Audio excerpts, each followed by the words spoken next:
राम दोस्तों, आज की कहानी है चीटर राघव यानी धोखेबाज राघव।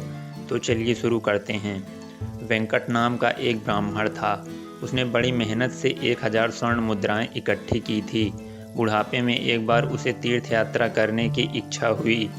उसने सोचा कि ये 1000 स्वर्ण मुद्राएं धरोहर के रूप में पड़ोसी सेठ राघव के पास रख जाऊं। वापस आ सका तो जीवन के शेष दिन आराम से बीत सकेंगे। रास्ते में चोर डाकुओं का डर बना रहता है, पूरे जीवन की कमाई कहीं एक पल में ही न लुट जाए। यह सोचकर वह राघव के पास गया और बोला, सेठ जी, मैं 4 धाम की तीर्थ यात्रा के लिए जा रहा हूँ। मेरे जीवन भर की कमाई इस थैली में है। आप मेरी यह धरोहर रख लीजिए। तीर्थ यात्रा से जीता लौट आया तो वापस ले लूँगा, नहीं तो यह धन आपका होगा।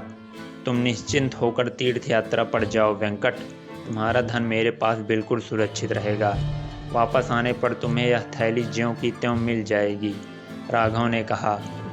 वेंकट ने राघव को धन्यवाद दिया और थैली उसे सौंपकर चल दिया। राघव इतना भला नहीं था जितना वह अपनी बातों से जान पड़ता था। वेंकट के जाने के बाद उसने उसकी सिली हुई थैली को खोलकर देखा। उसमें 1000 स्वर्ण मुद्राएं थी। घर में आया माल वापस चला जाए, यह राघव का उसूल नहीं था। उसने स्वर्ण मुद्राएं हजम कर जाने का निश्चय किया। थैली खोलने से जो छेद उसमें हो गया था, उसका भी उसने उपाय कर लिया। राघव वेंकट की 1000 स्वर्ण मुद्राएं डकार गया।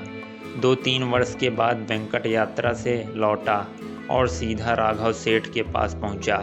राघव ने उसकी बड़ी आवभगत की और सिली हुई थैली ज्यों की त्यों वेंकट को दे दी। वेंकट खुशी खुशी घर आया। उसने थैली खोली तो हैरान रह गया। स्वर्ण मुद्राओं के स्थान पर उसने लोहे के सिक्के भरे हुए थे। वह उल्टे पांव राघव के पास पहुंचा और बोला, सेठ जी, इस थैली में मेरी 1000 स्वर्ण मुद्राएं थी, लेकिन अब इसमें लोहे के सिक्के हैं। मैंने तो आप पर यकीन कर यह धरोहर आपके पास रखी थी। मुझ निर्धन के साथ आपको ऐसा अन्याय नहीं करना चाहिए था। क्या बकते हो? तुम मुझ पर चोरी का इल्ज़ाम लगा रहे हो। मैंने तुम्हारी थैली ज्यों की त्यों वापस कर दी है। मैं क्या जानूं उसमें स्वर्ण मुद्राएं थी या कुछ और, राघव ने आंखें लाल कर कहा। लेकिन सेठ जी, लेकिन वेकिन कुछ नहीं, चले जाओ यहाँ से, वरना धक्के मार कर बाहर निकाल दिए जाओगे। मुझे चोर बताता है? 1000 स्वर्ण मुद्राएं ठगने की यह अच्छी चाल है, राघव चिल्लाया। वेंकट अपना सा मुंह लेकर वापस आ गया। उसने सोचा जीवन भर की कमाई वापस लेने के लिए क्या करना चाहिए। बहुत सोचने के बाद उसने राजा कृष्णदेव राय के दरबार में प्रार्थना करने का निश्चय किया। राजा कृष्णदेव राय ने जब वेंकट की दुखी भरी कहानी सुनी तो समझ नहीं पाए कि इस समस्या को कैसे सुलझाया जाए। उन्होंने तेनालीराम से कहा, मुझे लगता है वेंकट सच कह रहा है और उस लालची राघव ने अवश्य इसके साथ अन्याय किया है। जरूरत है सबूत की। इस काम को तुम्हें कर सकते हो। तेनालीराम ने वेंकट की थैली को बड़ी गौर से देखा और उसकी समझ में सारी बात आ गई।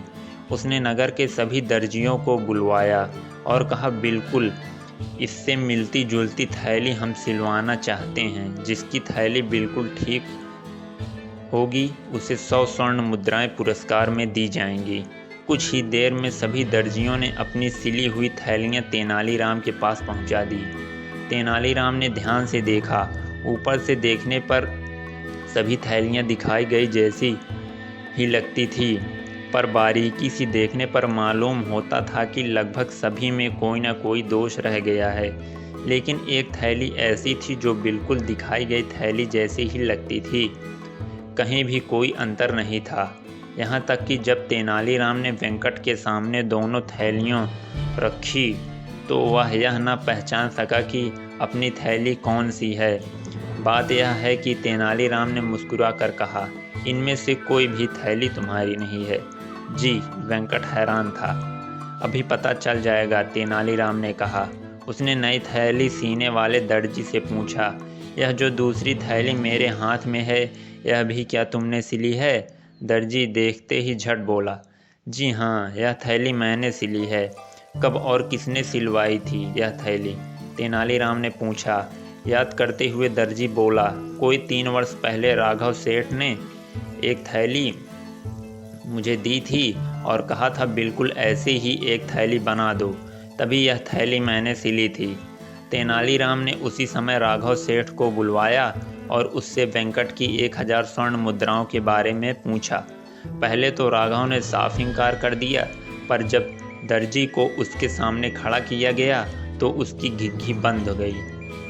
राघव ने अपना अपराध स्वीकार कर लिया। तेनालीराम ने कहा, वेंकट जी को जो 1000 स्वर्ण मुद्राएं तुम हड़प कर गए थे वे तुम्हें देनी ही होगी। साथ ही उसे धोखा देने और दरबार में झूठ बोलने की सजा के रूप में 400 स्वर्ण मुद्राएं और दर्जी के पुरस्कार की राशि 100 स्वर्ण मुद्राएं भी तुम्हें देनी होगी। इस तरह धोखेबाज राघव को 1000 स्वर्ण मुद्राओं के बदले में 1500 स्वर्ण मुद्राओं से हाथ धोना पड़ा और दरबार में जो उसकी बेइज्जती हुई वह अलग। तेनालीराम के इस न्याय से राजा कृष्णदेव राय बड़े खुश हुए। धन्यवाद दोस्तों। ऐसे ही कहानियों को, तेनालीराम की और अन्य कहानियों को सुनते रहने के लिए चैनल को सब्सक्राइब करें तथा इस वीडियो को लाइक करें तथा शेयर करें। धन्यवाद।